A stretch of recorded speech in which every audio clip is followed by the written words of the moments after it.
করার জন্য কাজ করছেন এই স্বেচ্ছাসেবী যারা যুব সমাজের আড়ায়।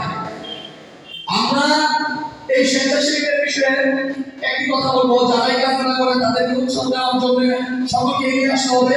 তারা যেন বেশি বেশি করে এই কাজগুলো করতে জানে, করতে পারে। আমরা পাশে থাকবো, সহযোগিতা করবো সর্বোচ্চ দিক দিয়ে।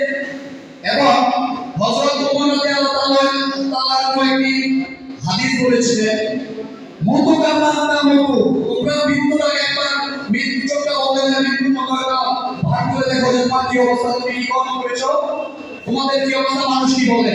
হাসিবু কামা হাসিবু আলাইকুম, তোমার হিসাব নেওয়ার আগে তুমি একবার তোমার হিসাব নাও, তুমি কি কাজ করেছো। তারই ধারাবাহিকতায় সেই হাদিসের সাথে এই স্বেচ্ছাসেবী সংগঠনের একটি মিল পাচ্ছি। তারা এমন কাজ করতেছে, তারা মৃত্যুর পরে সবাই বলে যে ভালো কাজ করেছে, এবং তাদের হিসাব নেওয়ার আগে মৃত্যুর পরে তারাই তাদের হিসাব দিচ্ছে যে আমরা কি কাজ করতেছি।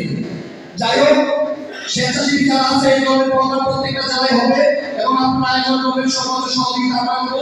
আমার দল বাংলাদেশ জাতীয়তাবাদী ছাত্র দল গাজীপুর জেলা শাখার পক্ষ থেকে সর্বোচ্চ সহযোগিতা করবো। আমাদের এই যখনই ডাকবেন তখনই আমরা পাশে থাকবো, সেই আশাবাদ ব্যক্ত করে সকলকে ধন্যবাদ দিয়ে আমি আমার সংক্ষিপ্ত কথা এখানে শেষ করছি। বাংলাদেশ জিন্দাবাদ, বাংলাদেশ জাতীয়তাবাদী ছাত্র দল জিন্দাবাদ। মহান স্বাধীনতার ঘোষক শহীদ প্রেসিডেন্ট জিয়াউর রহমান অমর হোক, দেশের বেগম খালেদা জিয়া সুস্থতা কামনা করি।